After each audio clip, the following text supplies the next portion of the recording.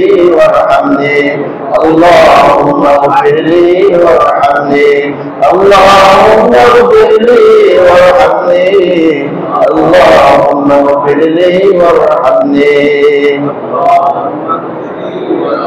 খুব মনোযোগ সহকারে আল্লাহ পাকের কাছে দোয়া করা চাই যে বিপদ আপদ বালা মুসিবত আল্লাহ তাআলা আমাদের থেকে দূর করে দেন এই বন্যা পরিস্থিতি আল্লাহ তাআলা সহজ করে দেন আল্লাহ তাআলা পানিকে পানির জায়গায় পাঠিয়ে দেন এইভাবে যে বন্যা হঠাৎ করে তৈরি হয়ে গেল এর পিছনে যারাই ষড়যন্ত্র করছে আল্লাহ তাআলা তাদের এই ষড়যন্ত্রের জবাব আল্লাহই দিয়ে দেন আল্লাহ তাআলা তাদেরকে হেদায়েত দান করেন হেদায়েত না থাকলে মুসলমানদের সাথে শত্রুতামের ফল যেন আল্লাহ তাআলাই দিয়ে দেন অন্য ভাই দিন থেকে আল্লাহ পাকের কাছে দোয়া করা চাই আল্লাহ তাআলা আমাদের ভাইয়ের ছেলে অসুস্থ আল্লাহ তাআলা তাকে পূর্ণ শেফায়ে কামেলা দান করেন দোয়া করুন اللهم امين اللهم انت السلام وانت السلام تبارك من جلال الاكرام ربنا ظلمنا انفسنا وان لم تغفر لنا وترحمنا لنكونن من الخاسرين ربنا آتنا في الدنيا حسنة وفي الآخرة حسنة وقنا عذاب النار رب اغفر لي ولوالدي وللمؤمنين يوم يقوم الحساب حسبنا الله ونعم الوكيل نعم المولى ونعم النصير اللهم حبب إلينا الإيمان وزينه في قلوبنا وكره إلينا الكفر والفسوق والعصيان واجعلنا من الراشدين اللهم إنك عفو كريم تحب العفو فاعف عنا يا رحيم أي الله গুনাহগার বান্দা সেদিন নামাজের পর কুরআনুল কারীম থেকে কিছু কথা বলে আপনার মুবারক নামের জিকির করে আপনার মুবারক দরবারে হাত উঠাইছি আল্লাহ মেহেরবানি করে আমাদেরকে মাফ করে দেন আল্লাহ মেহেরবানি করে আমাদেরকে মাফ করে দেন আল্লাহ মেহেরবানি করে আমাদেরকে মাফ করে দেন আল্লাহ আপনার হুকুম মাননেওয়ালা জিন্দেগি নসিব করেন আপনার হাবিবের তরিকার উপর চলনেওয়ালা জিন্দেগি দান করেন হে আল্লাহ গুনাহের জিন্দেগি থেকে আমাদের তওবা করার তৌফিক দেন হে আল্লাহ গুনাহের জিন্দেগি থেকে তওবা করার তৌফিক দান করেন আয় আল্লাহ ইমানদারি জিন্দেগি আমাদেরকে দান করেন আয় আল্লাহ আমলওয়ালা জিন্দেগি আমাদেরকে দান করেন আখলাকওয়ালা জিন্দেগি আমাদেরকে দান করেন আমাদের ছেলে মেয়েদেরকে মাফ করে দেন আদর্শ মানুষ বানায় দেন আয় আল্লাহ আমাদের দেশকে কবুল আর মঞ্জুর করেন গোটা জাতিকে মাফ করে দেন আয় আল্লাহ সত্যিকারের ইমানদার মুসলমান বানায় দেন আমাদেরকে সত্যিকারের মুসলমান বানায় দেন সত্যিকারের মুসলমান বানায় দেন ইমানদার বানায় দেন ইমানদার বানায় দেন ইমানদার বানায় দেন আয় আল্লাহ জাতিকে ইমানের উপর আনার জন্য যে মেহনত করা দরকার এই মেহনত আমাদের সবাইকে করার তৌফিক দেন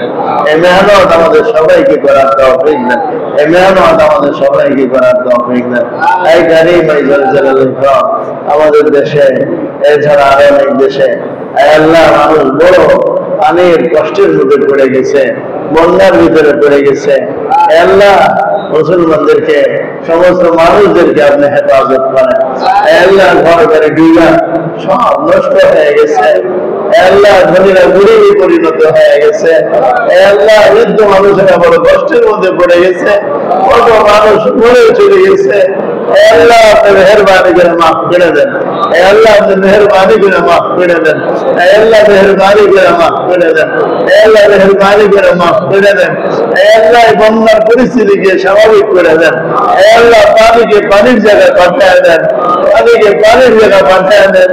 আল্লাহ আপনি যখন আমাদের প্রভু, আপনি পানির রব, পানিও আপনার কথা শুনে আপনি বললেন পানি পানির জায়গায় চলে যাবে। আল্লাহ ঘর বাড়ি সব পানির নিচে চলে গেছে, মসজিদ মাদ্রাসা স্কুল কলেজ গুলো পানির নিচে চলে গেছে। আল্লাহ মেহরবানি করে দয়া করেন, আপনার গঙ্গা বন্ধুরে থাকার জায়গাও নাই আল্লাহ, থাকার জায়গাও নাই আল্লাহ, থাকার জায়গাও নাই আল্লাহ।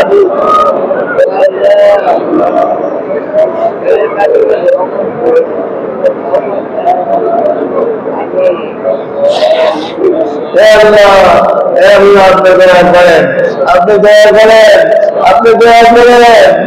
আল্লাহ আকস্মিক পানি এসে যাওয়া থেকে আমাদেরকে হেফাজত করেন, আকস্মিক পানি এসে যাওয়া থেকে হেফাজত করেন, আকস্মিক পানি এসে যাওয়া থেকে হেফাজত করেন, আকস্মিক গজব থেকে হেফাজত করেন, আকস্মিক বিপদ থেকে হেফাজত করেন। আল্লাহ আপনি দয়া করে আমাদেরকে মাফ করে দেন। আল্লাহ মানুষদের জন্য সাহায্য নিয়ে যাওয়া দরকার। আল্লাহ আপনি আমাদের সবাইকে তৌফিক দান করেন। আল্লাহ যারা যারা সাহায্য, পয়সা, কাপড় চোপড় ইত্যাদি দান করতেছে তাদের সবার দানকে কবুল করেন, সবার দানকে কবুল করেন, সবার দানকে কবুল করেন। আল্লাহ উপযুক্ত মানুষের হাতে পৌঁছায় দেওয়ার তৌফিক দেন। আল্লাহ উপযুক্ত মানুষের হাতে পৌঁছে দেওয়ার তৌফিক দেন। আল্লাহ সারা দেশ থেকে মেহনত করতেছে, আল্লাহ সুন্দরভাবে যেন বন্ধন হয়ে যায়, সবাই যেন পেয়ে যায়। আল্লাহ আপনি সেই তৌফিক দিয়ে দেন। আমাদের যে সমস্ত ভাইরা এই কাজগুলো করতেছে আমানতদারির সাথে করার তৌফিক দান করেন। আল্লাহ এর জাযা এবং বদলা দুনিয়া এবং আখিরাতে দান করেন। এই কষ্ট মেহনতের বদলা দুনিয়া এবং আখিরাতে দান করেন, দুনিয়া এবং আখিরাতের মধ্যে দান করেন। আল্লাহ স্বেচ্ছাসেবক যারা মেহনত করতেছে সবাইকে আপনার ওলি বানায় দেন, সবাইকে দ্বীনের খাদেম বানায় দেন, ইসলামের জন্য মেহনত করার জন্য আসবার তৌফিক দেন। আয় কারীম আমাদের দোয়া মুনাজাতকে কবুল করেন, আমাদের দোয়া মুনাজাতকে কবুল করেন, আমাদের দোয়া মুনাজাতকে কবুল করেন। আল্লাহ ফিলিস্তিনের মুসলমানদেরকে মাফ করে দেন, আল্লাহ নির্যাতিত মুসলমানদেরকে মাফ করে দেন। আল্লাহ আমাদের দেশের অনেক টাকা ঋণ হয়ে গেছে, এই ঋণ পরিশোধের একটা ব্যবস্থা করে দেন আল্লাহ, ঋণ পরিশোধের একটা ব্যবস্থা করে দেন আল্লাহ, ঋণ পরিশোধের একটা ব্যবস্থা করে দেন আল্লাহ। আল্লাহ আপনি আমাদের দোয়া মুনাজাতকে কবুল করেন। ربنا تقبل منا صلى الله على النبي الكريم برحمتك يا ارحم